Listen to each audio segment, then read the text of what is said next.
वाहिगुरु सतनाम श्री वाहिगुरु साधियो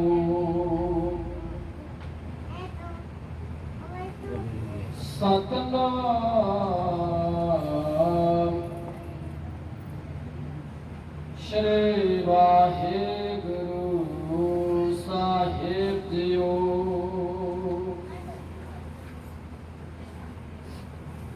बारहवा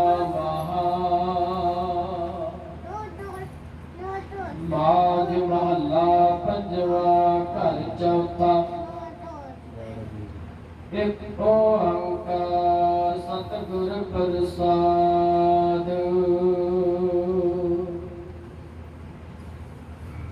सावत सरसे कामनी चरण कमल स्यो प्यार मन तन रता सच रंग इको नाम आधार सावण सरसे कामनी चरण कमल स्यो प्यार मन तन रता सच रंग इको नाम आधार दिखिया रंग पढ़ाविया दिसन सपे शार हरे अमृत बोध सुहावनी मिल साधु पीवनहार वन तिन प्रभ संग मौलिया समरात पुरख अपार हर मिलनो मन लोचदा कर्म मिलावन हार जिन्हें सके प्रभ पाया और तिनका सद बलिहार नानक हर जी मया कर शब्द सवार हार सावर बिना सुहागनी जन राम नाम पुरहार नानक हर जी मया कर शब्द सवार नहार सावरत ना सुहागणी जन राम नाम पुरहार वाहिगुरु जी का खालसा वाहिगुरु जी की फतेह। पतत पावन भगत वचल कृपा निदान सर्व कला सम्राट साहिबे कमाल वद आलम चर शतर तक दे मालिक धन धन साहिब श्री गुरु ग्रंथ साहिब महाराज सच्चे पिता वाहिगुरु सतगुਰਾਂ ਦੀ पावन पवित्र हजूरी अंदर सबायमान गुरु प्यारे गुरु सवारे सत्संगी जनों, आप बड़े भागे हो, बड़े बड़े भागा वाले हो, कर्मा वाले हो, जो सतगुਰਾਂ ਦੀ पावन पवित्र हजूरी अंदर बैठ करके गुरबाणी का आनंद पै मार रहे हो, भाव सत्संगत पै कर रहे हो। सब गुरु प्यार वालियो सारिया संगतां प्यार का सबूत देओ, प्यार नाल आखो श्री वाहिगुरु जी का खालसा श्री वाहिगुरु जी की फतेह। गुरु प्यार वालियो जिवें कि आप सब नूं भली प्रकार पता है ਅੱਜ ਸੰਗਰਾਂਦ ਦਾ ਪਾਵਨ ਪਵਿੱਤਰ ਦਿਹਾੜਾ ਹੈ। ਸਾਵਨ ਦੇ ਮਹੀਨੇ ਦੀ ਆਰੰਭਤਾ ਹੋਈ ਹੈ। ਧੰਨ ਧੰਨ ਸਾਹਿਬ ਸ੍ਰੀ ਗੁਰੂ ਅਰਜਨ ਦੇਵ ਮਹਾਰਾਜ ਸੱਚੇ ਪਾਤਸ਼ਾਹ ਇਸ ਸਾਵਨ ਦੇ ਮਹੀਨੇ ਦੇ ਅੰਦਰ ਮਨੁੱਖ ਨੂੰ, ਜੀਵ ਨੂੰ ਕੀ ਸਮਝਾਉਣਾ ਕਰਦੇ ਨੇ। ਆਓ ਬੜੇ ਪਿਆਰ ਦੇ ਨਾਲ ਆਪਾਂ ਇਸ ਮਹੀਨੇ ਦੀ ਵਿਚਾਰ ਸਰਵਣ ਕਰੀਏ। ਧੰਨ ਗੁਰੂ ਅਰਜਨ ਦੇਵ ਮਹਾਰਾਜ ਸੱਚੇ ਪਾਤਸ਼ਾਹ ਫਰਮਾਨ ਕਰਦੇ ਨੇ, ਸਾਵਨ ਸਰਸੇ ਕਾਮਨੀ ਚਰਨ ਕਮਲ ਸਿਓ ਪਿਆਰ, ਮਨ ਤਨ ਰਤਾ ਸੱਚ ਰੰਗ ਇੱਕੋ ਨਾਮ ਆਧਾਰ। ਸਾਵਨ ਗੁਰੂ ਪਿਆਰ ਵਾਲੇ, ਜਦੋਂ ਹਾੜ ਦਾ ਮਹੀਨਾ ਬਤੀਤ ਹੁੰਦਾ ਹੈ ਨਾ, ਹਾੜ ਦੇ ਮਹੀਨੇ ਦੇ ਅੰਦਰ ਜਿੱਥੇ ਧਰਤੀ ਦੀ ਤਪਸ਼ ਵੱਧ ਜਾਂਦੀ ਹੈ, ਧਰਤੀ ਦੀ ਤਪਸ਼ ਗਰਮੀ ਵੱਧ ਜਾਂਦੀ ਹੈ, ਇੰਨੀ ਗਰਮੀ ਪੈਂਦੀ ਹੈ ਹਾੜ ਦੇ ਮਹੀਨੇ ਦੇ ਅੰਦਰ। ਉੱਥੇ ਜਦੋਂ ਹੀ ਸਾਵਣ ਦਾ ਮਹੀਨਾ ਆਰੰਭ ਹੁੰਦਾ ਹੈ ਤੇ ਸਾਹਿਬ ਕਹਿੰਦੇ ਨੇ, ਸਾਵਨ ਸਰਸੀ ਕਾਮਨੀ, ਸਰਸੀ ਦਾ ਭਾਵ ਸਰਸ ਜਾਣਾ, ਮੋਹਿਤ ਹੋ ਜਾਣਾ। ਕਿਹਦੇ ਤੇ ਮੋਹਿਤ ਹੋਣਾ? ਸਾਹਿਬ ਕਹਿੰਦੇ ਜਦੋਂ ਸਾਵਣ ਦਾ ਮਹੀਨਾ ਆਰੰਭ ਹੋਇਆ ਤੇ ਸਾਵਣ ਦੇ ਮਹੀਨੇ ਆਰੰਭ ਹੁੰਦਿਆਂ ਹੀ ਉਹ ਅਕਾਲ ਪੁਰਖ ਪਰਮਾਤਮਾ ਆਪਣੀ ਕਿਰਪਾ ਕਰਦਾ ਹੈ। ਸਾਵਣ ਦੇ ਮਹੀਨੇ ਦੇ ਅੰਦਰ ਵਰਸ਼ਾ ਹੁੰਦੀ ਹੈ, ਮੂਲਾਧਾਰ ਮੂਲਾਧਾਰ ਵਰਸ਼ਾ ਹੁੰਦੀ ਹੈ। ਤੇ ਵਰਸ਼ਾ ਵੀ ਇਹੋ ਜਿਹੀ ਹੁੰਦੀ ਹੈ ਕਿ ਜਿਵੇਂ ਇੱਕ ਦਿਨ ਨਹੀਂ, 2 ਦਿਨ ਨਹੀਂ, 4 ਦਿਨ ਨਹੀਂ, ਹਫ਼ਤਾ ਹਫ਼ਤਾ ਚੱਲਦੀ ਹੈ ਬਰਸਾਤ। ਮੂਲਾਧਾਰ ਵਰਸ਼ਾ ਹੁੰਦੀ ਹੈ, ਜਿਹਨੂੰ ਆਪਾਂ ਕਹਿ ਦਿੰਦੇ ਹਾਂ ਕਿ ਮਾਨਸੂਨ ਚੱਲਦੀ ਪਈ ਹੈ। ਤੇ ਗੁਰੂ ਪਿਆਰ ਵਾਲਿਓ, ਸਾਹਿਬ ਕਹਿੰਦੇ ਜਦੋਂ ਬਸ ਸਾਵਣ ਦਾ ਮਹੀਨਾ ਆਰੰਭ ਹੋਇਆ ਤੇ ਨਾਲ ਹੀ ਵਰਖਾ ਸ਼ੁਰੂ ਹੋਈ। ਵਰਖਾ ਸ਼ੁਰੂ ਹੋਣ ਦੇ ਨਾਲ ਕੀ ਹੁੰਦਾ ਹੈ ਕਿ ਧਰਤੀ ਦੀ ਤਪਸ਼ ਖਤਮ ਹੋ ਜਾਂਦੀ ਹੈ।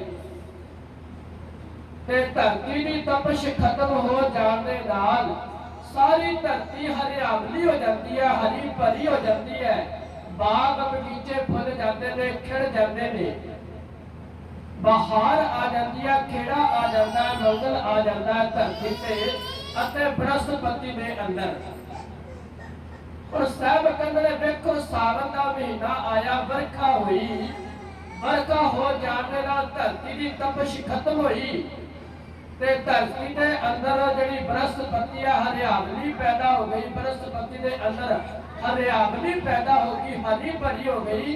ਇੱਕ ਸਾਵਣ ਦੀ ਵਰਖਾ ਦੀ ਬੂੰਦ ਧਰਤੀ ਤੇ ਜਦੋਂ ਪਈ ਤੇ ਕਹਿੰਦੇ ਨੇ, ਐ ਮਨੁੱਖ, ਐ ਬੰਦੇ, ਜਿਸ ਦਿਨ ਤੇਰੇ ਮਨ ਰੂਪੀ ਹਿਰਦੇ ਉੱਤੇ ਨਾਮ ਦੀ ਵਰਖਾ ਦੀ ਬੂੰਦ ਪਈ ਤੇ ਤੇਰਾ ਮਨ, ਤੇਰਾ ਤਨ, ਤੇਰਾ ਮਨ ਵੀ ਹਰਾ ਹੋ ਜਾਵੇਗਾ, ਤੇਰਾ ਤਨ ਵੀ ਹਰਾ ਹੋ ਜਾਵੇਗਾ, ਤੇਰੇ ਸਰੀਰ ਵੀ ਹਰਾ ਭਰਾ ਹੋ ਜਾਵੇਗਾ ਤੇ ਤੇਰੇ ਮਨ ਅੰਦਰ ਵੀ ਖੇੜਾ ਆ ਜਾਵੇਗਾ।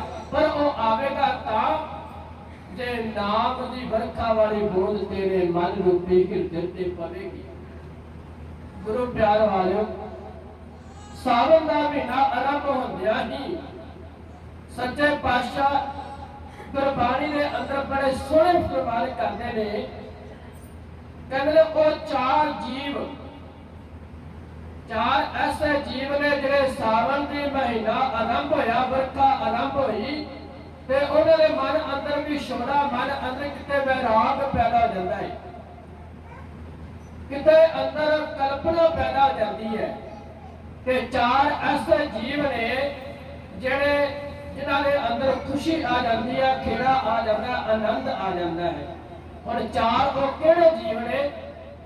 ਸਾਵਣ ਦਾ ਮਹੀਨਾ ਆਰੰਭ ਹੋਇਆ ਤੇ ਉਹਨਾਂ ਦੇ ਮਨ ਅੰਦਰ ਸੋਚ ਪੈਦਾ ਹੋ ਗਈ। ਉਹ ਕਿਹੜੇ ਜੀਵ ਨੇ? ਸੱਚੇ ਪਾਤਸ਼ਾਹ ਫਰਮਾਨ ਕਰਦੇ, ਨਾਨਕ ਸਾਵਣ ਜੇ ਵਸੈ ਚਹੋ ਵਿਛੋੜਾ ਹੋਏ, ਗਾਈ ਪੁੱਤਾ ਨਿਰਦਨਾ ਪੰਥੀ ਚਾਕਰ ਹੋਏ। ਇਹ 4 ਉਹ ਜੀਵ ਨੇ ਜਿਨ੍ਹਾਂ ਦੇ ਮਨ ਅੰਦਰ ਵੈਰਾਗ ਪੈਦਾ ਹੋ ਜਾਂਦੀ ਹੈ, ਕਿਤੇ ਮਨ ਅੰਦਰ ਸੋਚ ਪੈਦਾ ਹੋ ਜਾਂਦੀ ਹੈ। ਕਿਉਂ? ਹੁਣ ਸੋਚ ਕਰੋ, ਵਿਚਾਰ ਕਰੋ। ਸਭ ਕਾ ਨਾਨਕ ਸਾਵਣ ਜੇ ਵਸੈ, ਚਹੂ ਵੀ ਛੋੜਾ ਹੋਏ। ਗਾਈ ਕੁੱਤਾ, ਗਾਵਾਂ ਦੇ ਪੁੱਤਰਾਂ ਨੂੰ ਪੁੱਛ ਕੇ ਵੇਖੋ, ਜਿਨ੍ਹਾਂ ਨੂੰ ਆਪਾਂ ਬੰਦ ਕਹਿੰਦੇ ਆ। ਇਧਰ ਸਾਵਣ ਦੀ ਵਰਖਾ ਆਰੰਭ ਹੋਈ ਤੇ ਪੈਲੀ ਦੇ ਅੰਦਰ ਜਦੋਂ ਪਾਣੀ ਭਰਿਆ ਜਾਂਦਾ ਹੈ ਤੇ ਇੱਕ ਕਿਸਾਨ, ਇੱਕ ਜ਼ਿਮੀਂਦਾਰ ਉਸ ਬਲਦ ਨੂੰ ਕਿੱਲੇ ਤੋਂ ਖੋਲ ਕੇ ਪੈਲੀ ਵਿੱਚ ਲਿਜਾ ਕੇ ਉਹਦਾ ਹੱਲ ਜੋੜਦਾ ਹੈ ਤੇ ਉਸ ਗਾਵਾਂ ਦੇ ਪੁੱਤਰਾਂ ਨੂੰ, ਬਲਦਾਂ ਨੂੰ ਪੁੱਛ ਕੇ ਵੇਖ, ਉਹ ਕਹਿਣਗੇ ਸਾਵਣ ਕਿਉਂ ਆਇਆ। ਹੁਣ ਹੱਲ ਜੋੜਨਾ ਹੈ, ਸੁਹਾਗਾ ਲਾਣਾ ਜਾਂ ਕੋਈ ਵੀ ਕੰਮ ਕਰਨਾ, ਬਲਦਾਂ ਨੂੰ ਖਿੱਚਣਾ ਪੈਣਾ ਹੈ। ਸਾਹਿਬ ਕਹਿੰਦੇ ਗਾਈ ਕੁੱਤਾ ਨਿਰਦਨਾ, ਪੰਥੀ ਚੱਕਰ। ਦੂਜਾ ਜਿਹੜਾ ਨਿਰਦਲ ਬੰਦਾ ਹੈ, ਜਿਹੜਾ ਗਰੀਬ ਬੰਦਾ ਹੈ, ਜਿਹੜਾ ਮਜ਼ਦੂਰ ਹੈ, ਦਿਹਾੜੀਦਾਰ ਬੰਦਾ, ਉਹ ਕਹਿੰਦਾ ਕਿ ਮੈਂ ਸਵੇਰੇ, ਜਿਹੜਾ ਬੰਦਾ ਹਰ ਰੋਜ਼ ਦਿਹਾੜੀ ਕਰਕੇ ਆਪਣੇ ਬੱਚਿਆਂ ਦਾ, ਪਰਿਵਾਰ ਦਾ ਪਾਲਣ ਪੋਸ਼ਣ ਕਰਦਾ ਹੈ, ਹੋਰ ਕੋਈ ਸਹਾਰਾ ਨਹੀਂ ਉਹਦੇ ਕੋਲ। ਉਹ ਸਵੇਰੇ ਉੱਠਦਾ, ਦਿਹਾੜੀ ਤੇ ਜਾਂਦਾ ਤੇ ਕੁਝ ਪੈਸੇ ਲੈ ਕੇ ਸ਼ਾਮ ਨੂੰ ਆਪਣੇ ਪਰਿਵਾਰ ਦਾ ਪਾਲਣ ਪੋਸ਼ਣ ਕਰਦਾ। ਉਸ ਨਿਰਦਲ ਨੂੰ ਪੁੱਛ ਕੇ ਵੇਖੋ ਉਹਦੇ ਤੇ ਕੀ ਬੀਤਦੀ ਹੈ। ਜਦੋਂ ਕਿਸੇ ਗਰੀਬ ਨੂੰ ਕੋਈ ਦਿਹਾੜੀ ਨਹੀਂ ਮਿਲਦੀ, ਮਜ਼ਦੂਰੀ ਨਹੀਂ ਮਿਲਦੀ, ਪੈਸਾ ਨਹੀਂ ਮਿਲਦਾ, ਤੇ ਉਹ ਆਪਣੇ ਪਰਿਵਾਰ ਦਾ ਪਾਲਣ ਪੋਸ਼ਣ ਕਰਨਾ ਔਖਾ ਹੋ ਜਾਂਦਾ ਹੈ। ਗਾਈ ਕੁੱਤਾ ਨਿਰਦਨਾ, ਪੰਥੀ ਚਾਕਰ ਹੋਏ। ਤੀਜਾ ਜੀਵ ਉਹ ਹੈ ਪੰਥੀ, ਜਿਹੜਾ ਆਪਣੇ ਘਰ ਤੋਂ ਚੱਲਿਆ ਹੋਵੇ, ਕਿਤੇ ਮੰਜ਼ਿਲ ਤੇ ਉਹਨੇ ਪਹੁੰਚਣਾ ਹੋਵੇ ਤੇ ਰਸਤੇ ਵਿੱਚ ਕਿਤੇ ਹੜ੍ਹ ਆ ਜਾਵੇ, ਬਰਸਾਤ ਆ ਜਾਵੇ, ਝੱਖੜ ਆ ਜਾਵੇ, ਉਹ ਰਸਤੇ ਵਿੱਚ ਫਸ ਜਾਵੇ ਤੇ ਉਹ ਕਹਿੰਦਾ ਕਦੋਂ ਇਹ ਚੱਕਰ ਖਤਮ ਹੋਵੇ, ਕਦੋਂ ਇਹ ਹੜ੍ਹ ਖਤਮ ਹੋਵੇ, ਕਦੋਂ ਮੈਂ ਆਪਣੇ ਮੰਜ਼ਿਲ ਤੇ ਪਹੁੰਚਾਂ। ਇਹ ਕਹਿੰਦੇ ਉਹਨਾਂ ਨੂੰ ਪੁੱਛ ਕੇ ਵੇਖੋ ਉਹਨਾਂ ਤੇ ਕੀ ਬੀਤਦੀ ਹੈ। ਚੌਥਾ ਪੰਥੀ ਚਾਕਰ ਹੋਏ। ਚਾਕਰ ਕਹਿੰਦੇ ਨੌਕਰੀ ਨੂੰ, ਜਿਹੜਾ ਬੰਦਾ ਕਿਸੇ ਦੀ ਨੌਕਰੀ ਕਰਦਾ ਹੈ, ਭਾਵੇਂ ਉਹ ਬਿਜ਼ਨਸ ਦੀ ਹੈ, ਵਪਾਰ ਦੀ ਹੈ, ਭਾਵੇਂ ਜ਼ਿਮੀਂਦਾਰ ਦੀ ਹੈ, ਕਿਸਾਨ ਦੀ, ਨੌਕਰ ਬੰਦਾ। ਹੜ੍ਹ ਆਇਆ, ਵਰਖਾ ਹੋ ਰਹੀ ਹੈ, ਮੁਲਾਤਾਰ ਬਰਸਾਤ ਹੋ ਰਹੀ ਹੈ, ਲਗਾਤਾਰ ਹੋ ਰਹੀ ਹੈ, ਤੇ ਮਾਲਕ ਪਤਾ ਕੀ ਕਰੇਗਾ।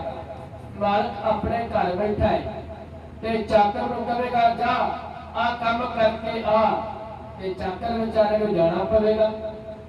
ਹੁਣ ਤੁਸੀਂ ਵੇਖਦੇ ਹੋ, ਆਪ ਜ਼ਿਮੀਂਦਾਰ ਕਿਸਾਨ ਜਿਹੜਾ ਨੌਕਰ ਰੱਖਦੇ ਨੇ, ਤੇ ਤੁਹਾਨੂੰ ਪਤਾ ਜਦੋਂ ਵਰਖਾ ਹੁੰਦੀ ਹੈ ਤੇ ਵਿੱਚੋਂ ਫਲੀਅਰ ਸੱਪ, ਜਿਹੜੇ ਇਹੋ ਜਿਹੇ ਜ਼ਹਿਰੀਲੇ ਕੀੜੇ ਹੁੰਦੇ ਨੇ, ਜਿਨ੍ਹਾਂ ਦੇ ਡਸਣ ਦੇ ਨਾਲ ਬੰਦੇ ਦੀ ਮੌਤ ਵੀ ਹੋ ਜਾਂਦੀ ਹੈ, ਪਰ ਚਾਕਰ ਦਾ ਕੰਮ ਹੈ ਉਹ ਕਰਕੇ ਆਉਣਾ। ਸਾਹਿਬ ਦਾ ਗਾਈ ਕੁੱਤਾ ਨਿਰਦਨਾ, ਪੰਥੀ ਚਾਕਰ ਹੋਏ। ਇਹ ਚਾਰ ਬੰਦੇ ਕਹਿੰਦੇ ਨੇ ਕਿ ਕਦੇ ਸਾਵਣ ਨਾ ਆਵੇ, ਕਦੇ ਸਾਉਣ ਦਾ ਮਹੀਨਾ ਨਾ ਆਵੇ। ਇਹਨਾਂ ਚਾਰਾਂ ਨੂੰ ਪੁੱਛ ਕੇ ਵੇਖੋ ਅੱਗੇ ਉਹ ਚਾਰ ਜੀਵ ਕਿਹੜੇ ਨੇ ਜਿਨ੍ਹਾਂ ਦੇ ਮਨ ਅੰਦਰ ਖੁਸ਼ੀ ਪੈਦਾ ਹੋ ਜਾਂਦੀ ਹੈ। ਸਾਹਿਬ ਕਹਿੰਦੇ ਨਾਨਕ ਸਾਵਣ ਜੇ ਵਸੈ, ਚਹੂ ਹੁਕਮਾਹਾ ਹੋਏ। ਨਾਗਾ, ਮੁਰਗਾ, ਮੱਛੀਆਂ, ਰੱਸੀਆਂ ਘਰ ਤਨ ਹੋਏ। ਕਹਿੰਦੇ ਇਹਨਾਂ ਚਾਰਾਂ ਦੇ ਜੀਵਾਂ ਦੇ ਅੰਦਰ ਖੁਸ਼ੀ ਪੈਦਾ ਹੋ ਜਾਂਦੀ ਹੈ, ਮੰਗਲ ਪੈਦਾ ਹੋ ਜਾਂਦਾ ਹੈ, ਖੇੜਾ ਪੈਦਾ ਹੋ ਜਾਂਦਾ ਹੈ, ਕਿਤੇ ਅੰਦਰ ਚਾਹ ਪੈਦਾ ਹੋ ਜਾਂਦਾ ਕਿ ਸਾਵਣ ਦੀ ਵਰਖਾ ਆਈ। ਤੇ ਸਾਹਿਬ ਕਹਿੰਦੇ ਨਾਗਾ, ਮਿਰਗਾ, ਮੱਛੀਆਂ, ਰੱਸੀਆਂ ਘਰ ਤਨ ਹੋਏ। ਹੁਣ ਨਾਗ ਨੇ, ਜਿਹੜੇ ਸੱਪ ਨੇ, ਉਹ ਖੁਸ਼ ਹੋ ਗਏ ਕਿ ਸਾਵਣ ਦੀ ਵਰਖਾ ਹੋਈ ਹੈ, ਬਰਸਾਤ ਹੋਈ ਹੈ, ਪੈਰੀਆਂ ਦੇ ਵਿੱਚ ਪਾਣੀ ਭਰਿਆ ਗਿਆ, ਜਿਨ੍ਹਾਂ ਫੁੱਟਾਂ ਦੇ ਵਿੱਚ ਚੂਹੇ ਬੈਠੇ ਸਨ, ਲੁੱਕ ਕੇ ਉਹ ਬਾਹਰ ਆ ਜਾਣਗੇ। ਤੇ ਕਹਿੰਦੇ ਇਹ ਜਿਹੜੇ ਸੱਪ ਉਹਨਾਂ ਵਾਸਤੇ ਰਹਿਣ ਬਸੇਰਾ ਬਣ ਜਾਵੇਗਾ ਤੇ ਨਾਲੇ ਉਹਨਾਂ ਦੀ ਖੁਰਾਕ ਬਣ ਜਾਵੇਗੀ। ਇਹ ਖੁਸ਼ ਹੋ ਜਾਂਦੇ ਨੇ, ਕਿਉਂਕਿ ਜਦੋਂ ਖੋਡੇ ਵਿੱਚ, ਜਿਹੜੀ ਖੋਡੇ ਵਿੱਚ ਚੂਹਾ ਹੈ, ਜਦੋਂ ਪਾਣੀ ਭਰਿਆ ਜਾਵੇਗਾ ਤੇ ਚੂਹਾ ਬਾਹਰ ਨੂੰ ਆਵੇਗਾ, ਚੂਹਾ ਪਾਣੀ ਵਿੱਚ ਨਹੀਂ ਰਹਿ ਸਕਦਾ। ਇਹ ਖੁਸ਼ ਹੋ ਜਾਂਦੇ ਨੇ, ਸੱਪ ਖੁਸ਼ ਹੋ ਜਾਂਦੇ ਨੇ। ਨਾਗਾ, ਮਿਰਗਾ, ਅੱਗੇ ਮਿਰਗ ਕਿਉਂ ਖੁਸ਼ ਹੁੰਦੀ ਹੈ? ਜਦੋਂ ਹਾੜ ਦੀ ਗਰਮੀ ਨੇ, ਇੰਨੀ ਤਪਸ਼ ਨੇ ਜਿਹੜੀ ਧਰਤੀ ਦੀ ਬਨਸਪਤੀ ਉਹਨੂੰ ਸਾੜ ਕੇ ਸੁਆਹ ਕਰ ਦਿੱਤਾ, ਜਿੱਥੇ ਘਾਹ ਬਿਲਕੁਲ ਸੁੱਕ ਗਿਆ, ਪੱਤੇ ਸੁੱਕ ਗਏ ਨੇ, ਹਰਿਆਵਲ ਖਤਮ ਹੋ ਗਈ ਹੈ। ਤੇ ਜਦੋਂ ਸਾਵਣ ਦੀ ਵਰਖਾ ਪਈ, ਬੂੰਦ ਪਈ, ਤੇ ਇਹ ਧਰਤੀ ਹਰੀ ਭਰੀ ਹੋ ਜਾਣ ਦੇ ਨਾਲ ਉਸ ਮਿਰਗ ਨੂੰ ਖੁਸ਼ੀ ਹੋ ਗਈ ਕਿ ਧਰਤੀ ਹਰਿਆਵਲੀ ਹੈ, मेरी खुराक बन गई है। नागा मिर्गा मच्छियां मच्छियां खुश हो जांदियां ने कि जिथे तालाब सुक गए सन उन्होंने कलोला करनियां औखियां होंदियां सन। मछली का जीवन ही पानी है। जिन्ना ज्यादा पानी होगा उन्ना ज्यादा मच्छियां कलोला करनगियां, उन्होंने आनंद आवेगा, खेड़ा आवेगा। तो जो पानी तलाबा में खत्म हो जाता तो मच्छियां भी मरन लग पैंदियां ने, वो खुश हो गई। नागा मिर्गा मच्छियां रस्सियां घर तन होए। और अगला जरा चौथा जीव है साहब कहते जिन्हें 4 पैसे जोड़े ने, जिन्हें को 4 पैसे है ने, घर में हर चीज खानू पई है, ਉਹਦੇ ਵਾਸਤੇ ਸਾਵਣ ਦਾ ਮਹੀਨਾ बड़ा सोहना है। और तुसी आम करके देखते होवोगे ਜਿਹੜੇ अमीर आदमी ने, ਜਿਹੜੇ अमीर आदमी ने, उद्योगपति आदमी ने, वो कहते हैं कि बरखा आई है आनंद लवांगे, खेड़ा आया है बाहर आवेगी, क्योंकि उन्होंने किसी गल की फिक्र नहीं।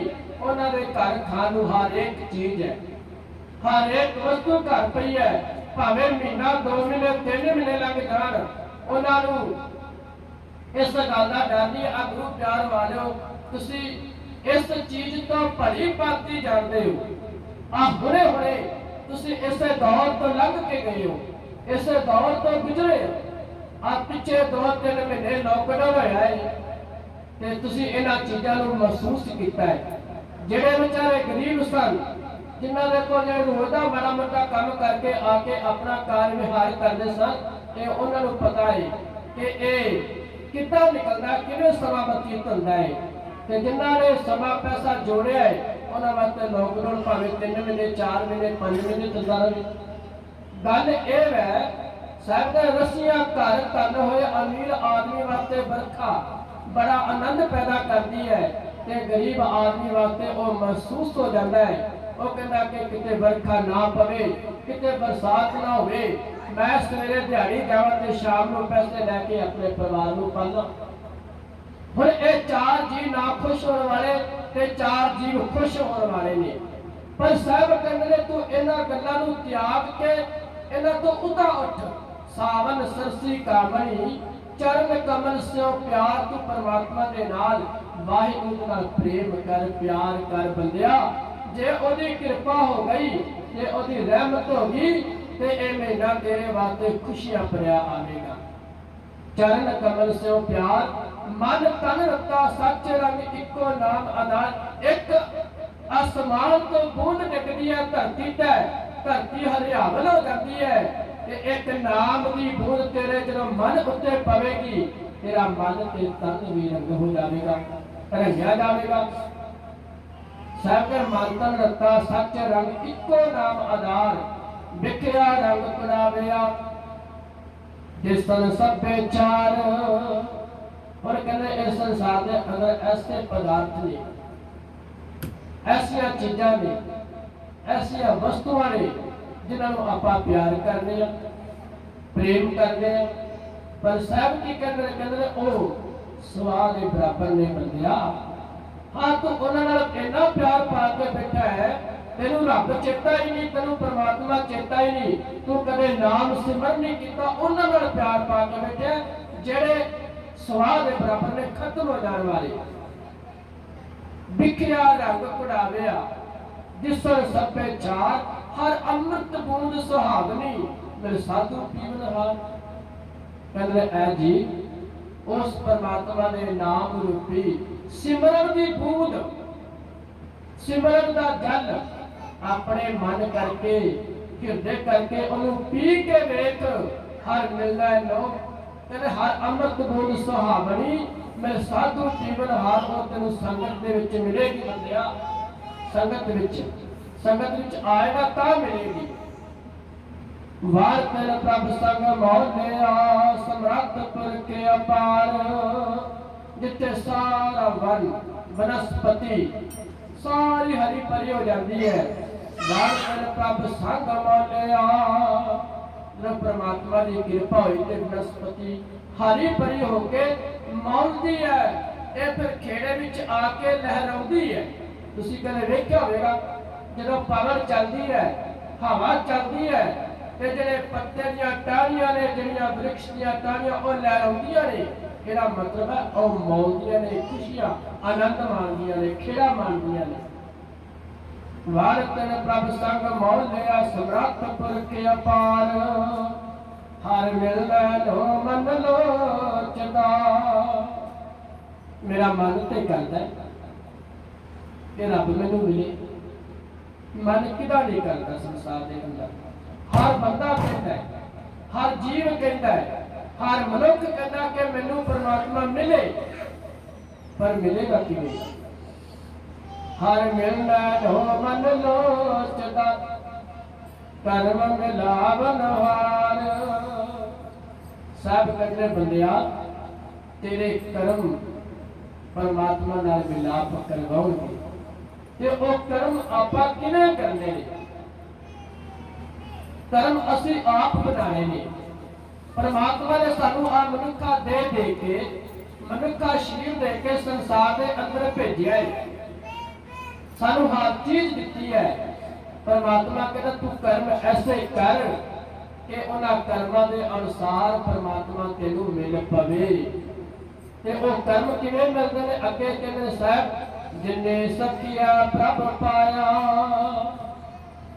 हाँ दिल का सत बलिहार सखी है सुहेली मित्र सज्जन जिन्हों ने परमात्मा की संगत विच बैठ के सज्जना नाल बैठ के परमात्मा का सिमरन किया प्रभ पाया उन्होंने प्रभु को पा लिया हाँ तिल का सत बलिहार धन गुरु अर्जन देव महाराज सच्चे पातशाह कहते ने मैं उन्होंने को बलिहार जाना वा सदके जाना वा कुर्बान जाना वा जिहड़े परमात्मा की संगत विच बैठ के आ संगत विच बैठ के सज्जना मित्रां नाल बैठ के उस परमात्मा नूं याद करते ने मैं उन्हां तों बलिहार जाना वा ये धन गुरु अर्जन देव पातशाह कह रहे हैं संगत की महानता की है गुरु प्यार वाले संगत की महानता सुनिए ना ते धन गुरु अर्जन देव महाराज सच्चे पातशाह तो सुनो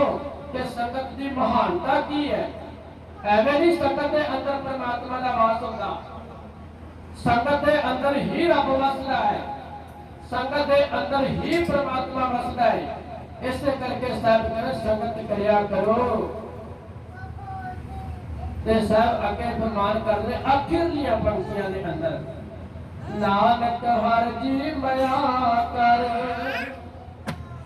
ਹੁਣ ਇੱਥੇ ਮਾਇਆ ਦਾ ਅਰਥ ਮਾਇਆ ਨਹੀਂ ਹੈ माया का अर्थ कृपा माया का अर्थ रहमत दया साहब के नानक हर जी माया कर हे धन गुरु नानक देव महाराज सच्चे पातशाह तू अपनी कृपा कर कृपा की करनी है धन गुरु अर्जन देव पातशाह कहते ने गुरु नानक देव महाराज को कि तू कृपा कर अगे की कहते कृपा की करनी है कर शब्द सवारन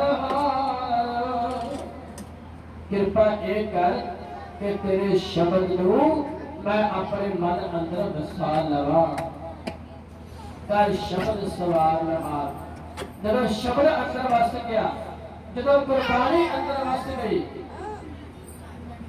धन गुरु पातशाह फरमान करते ने बाणी गुरु गुरु है बाणी विच बाणी अमृत सारे गुरबाणी कह सेवक जन्म आता है पर तप गुरु जिसका बारी गुरु है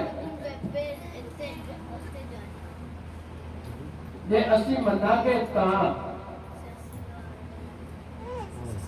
जे बाणी का असी भय करने आ बाणी तो डरांगे भय करांगे सत्कार करांगे ते तां बाणी अंदर आके वसेगी सब कहते ने नानक हर जी माया कर शब्द सवार नहार सावर तिना सुहागली दिन राम राम और हार कने ए सावन दा महीना उन्हां वास्ते सुखा भरिया आंदा है उन्हां वास्ते खुशियां भरिया आंदा है उन्हां वास्ते खेड़ा लेके आंदा किन्हां वास्ते दिन राम राम और हार ਜਿਵੇਂ ਇੱਕ ਸੁਹਾਗਣ ਆਪਣੇ ਘਰ ਦੇ ਅੰਦਰ ਹਾਰ ਪਹਿਨ ਕੇ, ਉਹਦੀ ਪਹਿਚਾਨ, ਇੱਕ ਸੁਹਾਗਣ ਦੀ ਪਹਿਚਾਨ ਇਹ ਹੈ ਕਿ ਉਹਨੇ ਆਪਣੇ ਘਰੇ ਅੰਦਰ ਹਾਰ ਪਹਿਨਿਆ ਹੋਇਆ ਹੈ, ਭਾਵੇਂ ਕਿਸੇ ਚੀਜ਼ ਦਾ, ਸੋਨੇ ਦਾ ਲਾ ਲਓ, ਹੀਰੇ ਦਾ ਲਾ ਲਓ,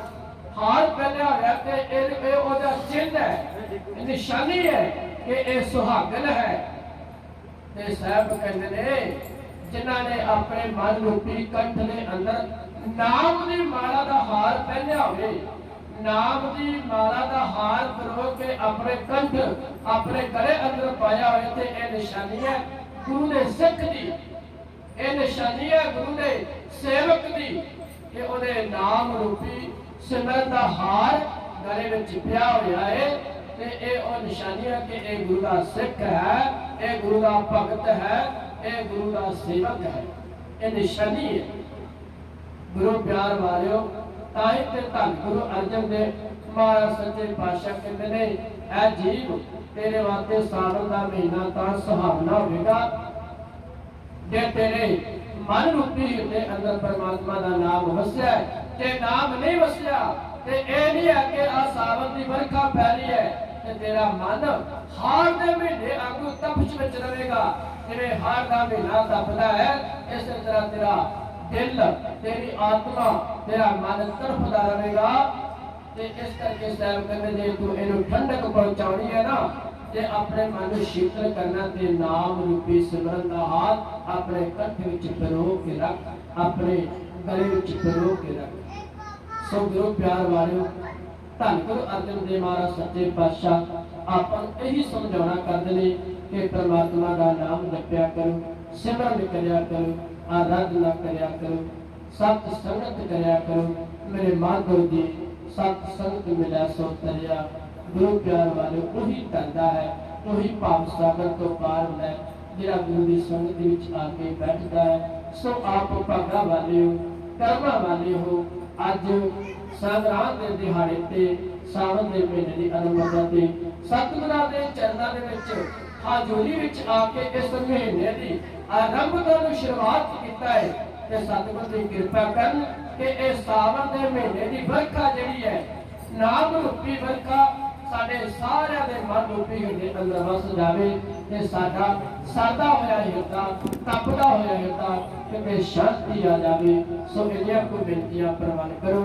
ਗੁਰਮਤਿ ਵਿਚਾਰ ਕਰਦੇ ਆ, ਸ਼ਬਦ ਦੇ ਵਿਚਾਰ ਕਰਦੇ ਆ, ਅਨੇਕਾਂ ਹੀ ਪ੍ਰਕਾਰਾਂ ਦੀਆਂ ਭੁੱਲਾਂ ਗਲਤੀਆਂ ਰਹਿ ਗਈਆਂ ਹੋਣਗੀਆਂ। ਮੇਰੀਆਂ ਭੁੱਲਾਂ ਮੇਰੀ ਝੋਲੀ ਵਿੱਚ ਪਾ ਕੇ ਨਾ ਗੁਰੂ ਕੇ ਆਸ਼ੀਸ਼ ਆਪਣੇ ਮਨ ਰੂਪੀ ਹਿਰਦੇ ਦੇ ਅੰਦਰ ਵਸਾ ਲੈਣਾ। ਸੋ ਗੁਰੂ ਪਿਆਰ ਵਾਲਿਓ, ਪਿਆਰ ਨਾਲ ਆਖੋ ਸ਼੍ਰੀ ਵਾਹਿਗੁਰੂ ਜੀ ਕਾ ਖਾਲਸਾ, ਸ਼੍ਰੀ ਵਾਹਿਗੁਰੂ ਜੀ ਕੀ ਫਤਿਹ। ਰਾਮ ਕਲੀ ਮਹੱਲਾ ਤੀਜਾ। ਆਨੰਦ ਸਤਿਗੁਰ ਪ੍ਰਸਾਦ।